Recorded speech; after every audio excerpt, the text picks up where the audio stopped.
प्रधानमंत्री बने या न बने, अगर इस तरह की गलती अगर वो करेंगे कि पसमानदा वंचित मुस्लिम तबका को छोड़कर वो जाएंगे, वो जिसका 95% वोट आज लालटेन के पास है, उस लालटेन का वो उसके पास होना वो ये सिद्ध करता है कि श्री नीतीश कुमार जी का भी जो है उसमें पूरा सहयोग है कि पसमानदा तबका का वोट उनके पास है, लालटेन के पास होना।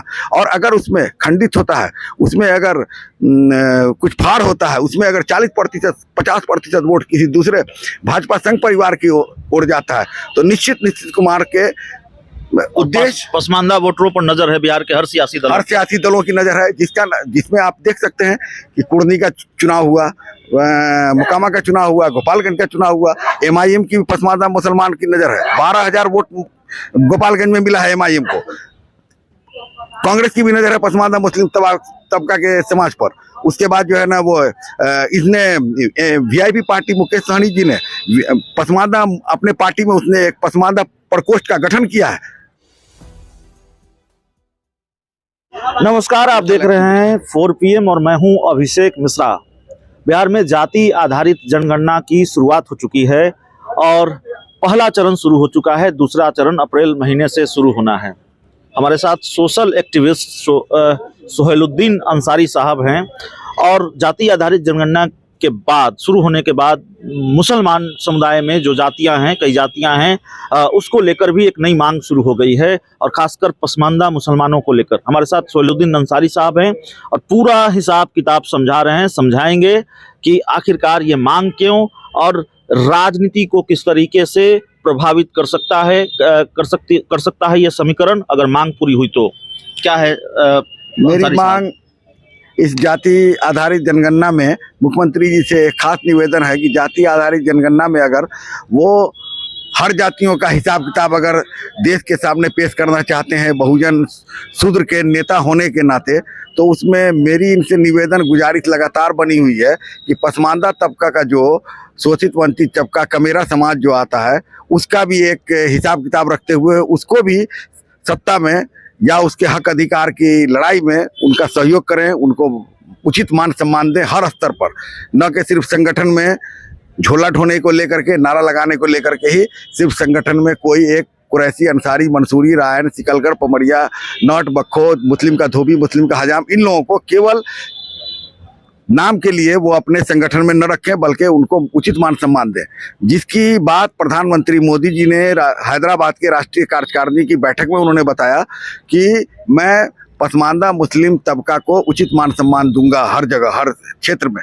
उसके बाद यूपी का चुनाव उन्होंने देखा, यूपी के चुनाव में वो 8% वोट, पूरे यूपी के चुनाव में पसमानदा मुस्लिम तबका का एक सोच से निकल कर आया है कि जो भाजपा की तरफ लोगों ने दिया है। इसलिए कि जितना भी प्रधानमंत्री का वो योजना है उसका लाभार्थी पसमानदा मुस्लिम तबका रहा है। उसके बाद उपचुनाव हुआ आजमगढ़ रामपुर का, जिसमें कभी आज तक कोई ऐसा कभी का रिकॉर्ड नहीं आज़ादी के बाद से कि रामपुर का चुनाव जो है ना किसी अल्पसंख्यक समुदाय के अलावा किसी ने जीता हुआ। भाजपा ने आदम आसानी से जीता उसको। अभी आज तक विधायक का चुनाव रामपुर में किसी ने आज तक नहीं जीता आज़ादी के बाद से, और आज पहली मर्तबा जो है ना विधायक का चुनाव। कह रहे हैं कि मुख्यमंत्री नीतीश कुमार अगर इस मांग पर भी विचार करते हैं, इसकी तरफ भी बढ़ते हैं, तो बिहार में 2024 में बहुत भारी पड़ेंगे बीजेपी पर। वो बीजेपी पर भारी पड़ेंगे या वो अपने उद्देश्य में आगे बढ़ने पर कामयाब होंगे। वो एक देश की लड़ाई लड़ने को चले हैं। प्रधानमंत्री बन जाएंगे, प्रधानमंत्री बने या न बने, अगर इस तरह की गलती अगर वो करेंगे कि पसमानदा वंचित मुस्लिम तबका को छोड़कर वो जाएंगे, वो जिसका 95% वोट आज लालटेन के पास है, उस लालटेन का वो उसके पास होना वो ये सिद्ध करता है कि श्री नीतीश कुमार जी का भी जो है उसमें पूरा सहयोग है कि पसमानदा तबका का वोट उनके पास है, लालटेन के पास होना। और अगर उसमें खंडित होता है, उसमें अगर कुछ फाड़ होता है, उसमें अगर 40% 50% वोट किसी दूसरे भाजपा संघ परिवार की ओर जाता है, तो निश्चित नीतीश कुमार के उद्देश्य पसमानदा वोटरों पर नजर है बिहार के हर सियासी दलों की नजर है, जिसमें आप देख सकते हैं कि कुर्नी का चुनाव हुआ, मोकामा का चुनाव हुआ, गोपालगंज का चुनाव हुआ, MIM की पसमानदा मुसलमान की नजर है। 12,000 वोट गोपालगंज में मिला है MIM को। कांग्रेस की भी नजर है पसमानदा मुस्लिम तबका के समाज पर। उसके बाद जो है ना वो इसने वीआईपी पार्टी मुकेश सहनी जी ने पसमानदा अपने पार्टी में उसने एक पसमानदा प्रकोष्ठ का गठन किया है। उसने एक मंच और एक मोर्चा बनाया है अपने पार्टी में।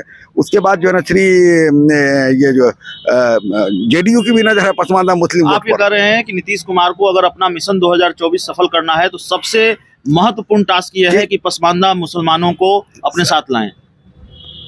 मान सम्मान के साथ और उचित सत्ता में भागीदारी देने के साथ, न कि सिर्फ संगठन में उसको नाम मात्र के तौर पर जगह देने के लिए, संगठन में जगह देने से काम नहीं चलेगा। और भारतीय जनता पार्टी ने ऐलान कर रखा है कि यूपी में पसमानदा तबका ने जैसे मेरा साथ दिया है, मैं राष्ट्रीय कार्यकारिणी की बैठक में और भारतीय जनता पार्टी के बड़े बड़े नेता लगातार बयान दे रहे हैं कि मैं जो उचित अधिकार पसमानदा तबका को आज़ादी के बाद से अब तक नहीं मिला है वो भारतीय जनता पार्टी निश्चित देगी। चलिए, हमारे साथ सलाउद्दीन अंसारी साहब थे, सोहेलुद्दीन अंसारी साहब थे, सोशल एक्टिविस्ट हैं और पसमानदा मुसलमानों को लेकर जो पूरा हिसाब किताब है वो समझा रहे थे, बता रहे थे। मैंने अपनी किताब जी, अपना शोध भी किया है। 10 साल में प्रधानमंत्री मोदी जी तक संघ परिवार के अभी दरभंगा का जो है आगमन हुआ था श्री मोहन भागवत जी का, मैंने उनसे मिलकर अपनी बात को, अपनी पीड़ा को उनके पास मैंने किताब की शक्ल में रखा है, बताया है पूरा।